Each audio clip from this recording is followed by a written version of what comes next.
Assalamualaikum warahmatullahi wabarakatuh. Waalaikumsalam warahmatullahi wabarakatuh. Sahabat religi yang kami hormati, salam jumpa kembali dengan podcast Bisaroh Kantor Kementerian Agama Kabupaten Gunung Kidul. Saat ini kita menghadirkan tokoh yang sudah cukup lama berkiprah di Kabupaten Gunung Kidul. Beliau adalah Kiai Haji Dr. Asrofi M. Hum, pengasuh Pondok Pesantren Al-Ikhlas Wonosari. Assalamualaikum Pak Yai. Waalaikumsalam warahmatullahi wabarakatuh. Sehat nggih? Alhamdulillah sehat. Ya, nggih. Terima kasih rawuhnya di acara podcast ini. Sama-sama. Bisa diceritakan sejarah singkat pesantren Al-Ikhlas Pak Yai? Ya, terima kasih. Pesantren Al-Ikhlas itu didirikan tahun 94 oleh Kiai Haji Muhammad Hussein. Yang saat itu beliau adalah Ketua Majelis Ulama Indonesia Kabupaten Gunung Kidul, yang oleh Takmir Masjid Agung Al-Ikhlas itu diminta mendirikan pondok pesantren. Nah, bulan Agustus 94 beliau mendirikan pondok pesantren Al-Ikhlas Wonosari. Okay. Yang beliau asuh sendiri waktu yang itu, beliau asuh sendiri saat itu. Nah, tahun 98 setelah saya presentasi tahrid hadis, saat itu beliau meminta saya untuk menemani. Nah, sejak tahun 98 tepatnya bulan September saya menemani beliau. Iya. Dan setelah beliau tahun 2008 24 Januari 2008 beliau kapundhut dalam usia 81 tahun. Selanjutnya Dewan Masyayikh itu meminta saya untuk melanjutkan sebagai pengasuh pondok pesantren Al-Ikhlas. Sebelum 2008 beliau itu tahun 2000 beliau pernah sakit lama 76 hari di Rumah Sakit Sarjito. Nah, saat itu saya mengampu sendirian, ya, tetapi dibantu ustadz-ustadz yang lain saat itu. Begitu. Apa yang menjadi latar belakang ya lahirnya pesantren Al-Ikhlas? Berdasarkan penjelasan Kiai Haji Muhammad Hussein saat itu ya sederhana. Beliau itu alumni pondok pesantren di Kulon Progo. Ya, kemudian beliau pernah mengabdi di Banyuwangi dan Jember, di pondok pesantren. Kemudian di Gunung Kidul itu rasanya masih kering dari dunia keagamaan saat itu. Banyak anak-anak muda yang istilahnya itu perlu diasuh supaya paham terhadap agama dan punya pengetahuan di bidang teknologi. Karena saat itu minat anak-anak Gunung Kidul itu semuanya sekolah. Karena saat itu dirasa kering dari sisi agama, kemudian beliau menelanjutkan atau meniru jejak Kiai Haji Muhammad Soleh Muslim yang di Trimulyo. Nah, supaya ada pondok pesantren, dan saat itu koleganya Kiai Haji Raden Kusnadi itu pondok pesantren Ar-Ruhama di Pelayan. Begitu. Kemudian nama Al-Ikhlas sendiri dari mana itu didapat? Nama Karena itu Al-Ikhlas itu sendiri didapat sebenarnya karena Masjid Agungnya itu Masjid Agung Al-Ikhlas. Sementara embrio pondok pesantren itu kan berada di komplek Masjid Al-Ikhlas. Nah, itu sekalian aja memakai nama Al-Ikhlas. Dan menurut keterangan Pak Kiai Haji Muhammad Hussein saat itu beliau memang kepingin mengabdikan diri secara ikhlas untuk sedapat mungkin mengabdikan diri beliau, menularkan ilmu yang beliau punya di pondok pesantren. Gitu. Selanjutnya Mbah Yai, kita pengen dengar visi yang pengen diwujudkan pesantren Al-Ikhlas.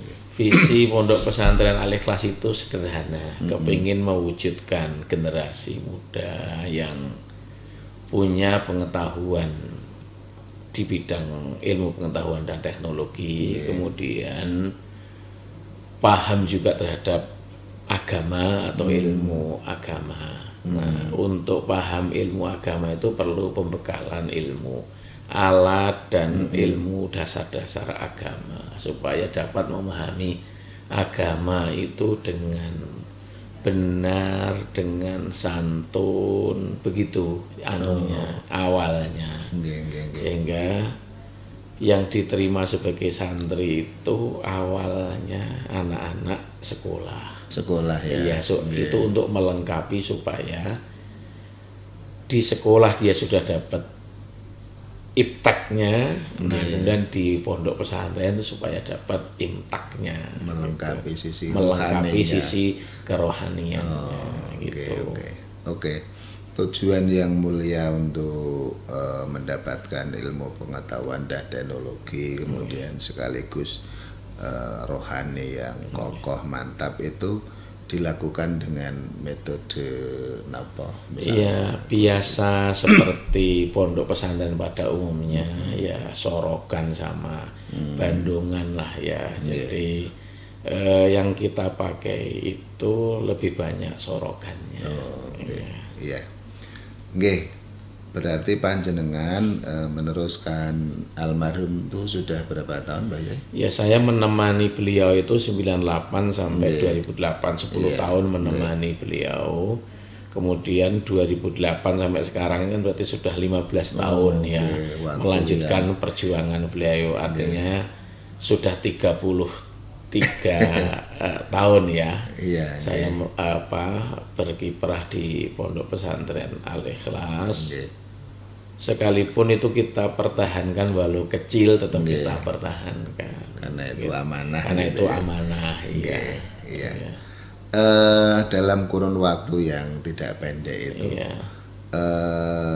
tentu tidak mulus-mulus saja. Kadangkala menemukan rintangan, hambatan. Tantangan apa yang sempat dihadapi Pak Yai dalam meneruskan mengelola Al-Ikhlas? Dalam pengelolaan pondok pesantren Al-Ikhlas itu awalnya kami dibantu oleh beberapa teman. Seiring dengan kesibukan teman-teman itu kemudian tinggal 1-2 yang kemudian bisa memberi bantuan saat itu.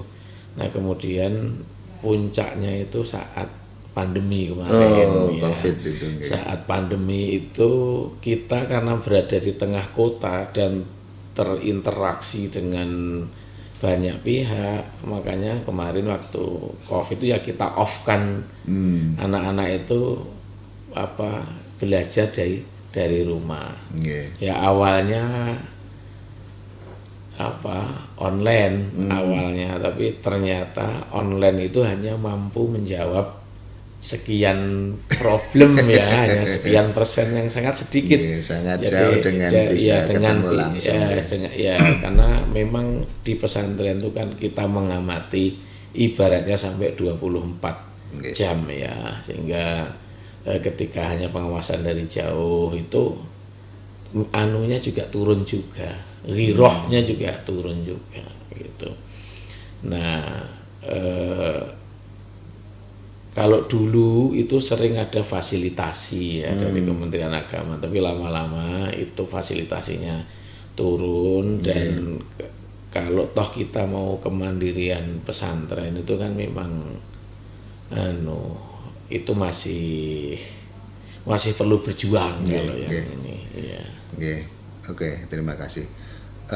Ini Mbah Yai, setelah panjenengan cukup lama berkiprah di dunia pesantren di Gunung Kidul, bagaimana perkembangan penerimaan umat warga masyarakat tentang keberadaan pesantren, kaitannya kemudian tentang kesediaan untuk menitipkan putra-putrinya di pesantren? Kalau kami ya selama berkiprah di pondok pesantren ya selama sudah 30 tahun lebih di Gunung Kidul ini, saya sangat bersyukur karena ternyata animo masyarakat Gunung Kidul yang semula itu rendah itu menjadi luar biasa. Animo minat mereka masuk pondok pesantren terbukti kemudian dari 98 yang saat itu 17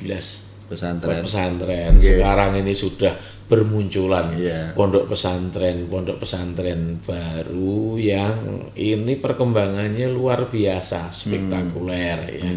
Dan itu ya kita senang. Jadi yang dulu kering secara rohaniah itu sekarang sudah mulai sejuk, basah itu secara rohaniah itu. Ya, sekalipun di pondok pesantren Al Ikhlas itu posisinya tidak berkembang, tetapi bertahan.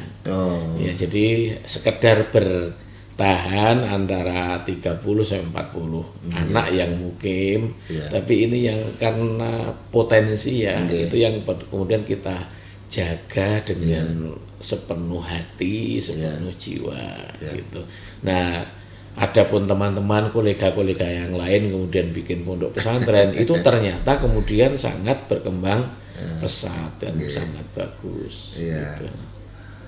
Santri yang tidak relatif banyak, tapi kemudian kalau bisa membekalinya dengan mantap itu, saya rasa jumlah di sini menjadi sesuatu yang itu yang yang memotivasi kami itu untuk di Al Ikhlas itu memang kita tidak mengejar kuantitas.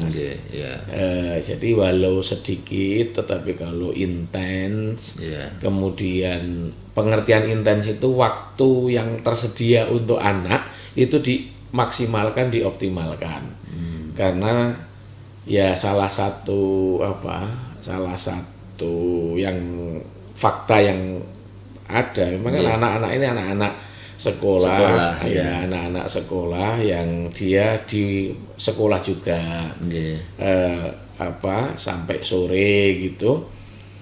Nah, apalagi sekarang sudah 5 hari sekolah gitu ya, kita praktis hanya punya waktu sore, malam sama pagi gitu. Tapi pendampingan kita terhadap ibadah mereka dan pembekalan di hari libur, di waktu sore, petang sama pagi itu kita optimalkan untuk membekali mereka. Dan karena mereka di sekolah itu terbiasa cepat ya, jadi di pondok pun mereka juga terbiasa akselerasinya gitu. Gitu.